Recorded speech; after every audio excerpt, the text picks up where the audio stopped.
A couple of months ago, I made a video about how I was falling out of love with fighting games because of the various issues that I've had with the genre, from poor multiplayer experiences to expensive DLC practices. And at the end of the video, I felt that even though these issues were inhibiting my enjoyment of the genre that I loved, it felt like the future was getting brighter for fighting games, and I was excited to see things improve. Fast forward to now, with it being a couple of weeks after EVO 2022, and after watching the event and the announcements that followed it, I feel like we're starting to see a lot of what I was hoping for the genre to do bear fruit, and honestly, it has me so excited to get back into fighting games. If you haven't watched my original video on the subject, I'll be referencing some of the broader points that I made throughout that video in this one, but I highly recommend giving it a watch as I go into a lot more detail there. By the way, make sure to like and subscribe too. One of my biggest complaints in my original video was how difficult it was to have a consistent quality online experience with fighting games. I acknowledge that we were starting to move in a good direction, but wasn't entirely there yet. And I feels like after that, developers have heard the complaints that the community has had for years and responded with a tidal wave-sized slew of rollback support.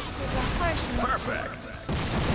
From Persona 4 Arena's re-release finally getting rollback, the announcement of Samurai Shodown, which came out 3 years ago, and whose support borderline evaporated when the pandemic hit, finally getting it too. Not to mention that we have lived to see the day that Dragon Ball Fighterz is finally getting rollback. I think the audience reception to the announcement itself from one of the producers says more than enough on how big of a win this is. と思いまして、ロールバックの検討を入れたいと思ってます。 Here's the good news. As you have heard from her, we have decided to implement rollback netcode to Dragon Ball Fighterz.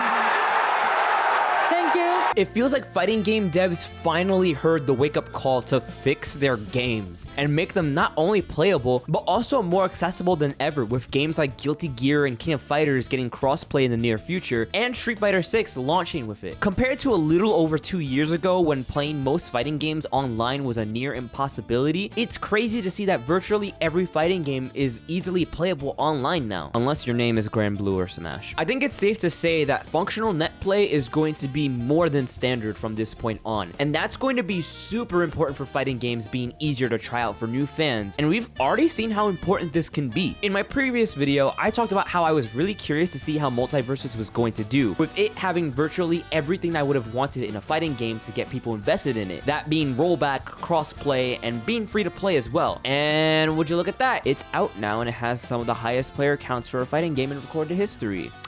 I wonder why.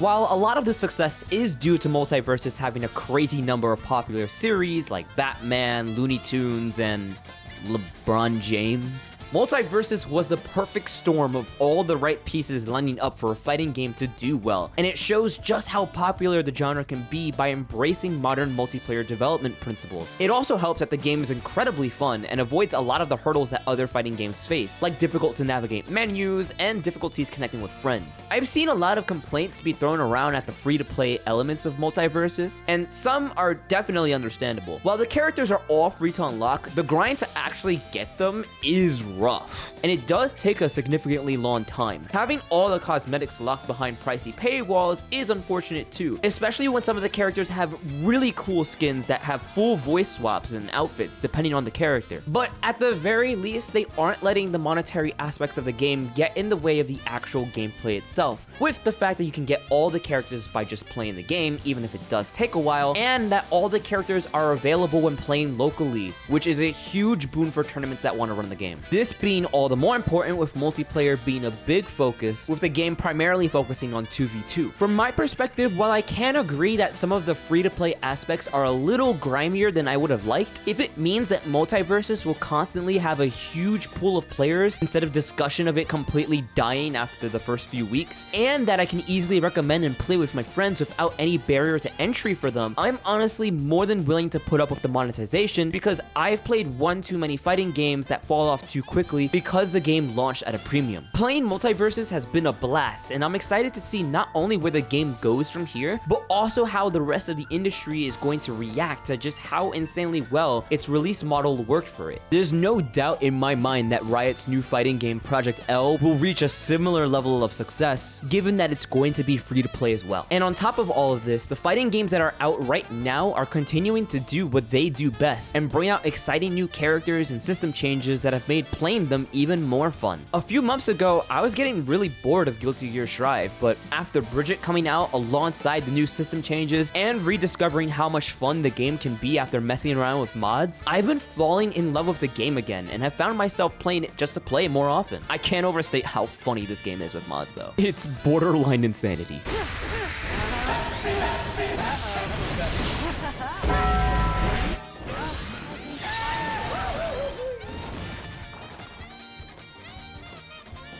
You're too weak to be drinking all that Pepsi. Seeing new characters for upcoming fighting games have been super exciting too, with Kimberly looking so sick in Street Fighter 6. And, need I say more about Juri? It feels like that love I had for fighting games when I was first getting into them is slowly starting to come back, and I felt way more of a drive to play them now than I've had in a while. For me personally, I've seen a good number of friends hop back into the scene, and after seeing how much fun EVO was this year, with it finally returning in person, it makes me want to bring out my competitive side again and hopefully be able to attend a major like that in the future. Regardless, it feels really good to see a genre that I love finally take the steps that I've wanted it to take for years, and I can't wait to see what the future has in store. If you like this video, please make sure to check out my earlier video on why I was falling out of love with fighting games that this video was made as a follow-up to. Let me know in the comments what fighting games you're excited about, and don't forget to like and subscribe as well.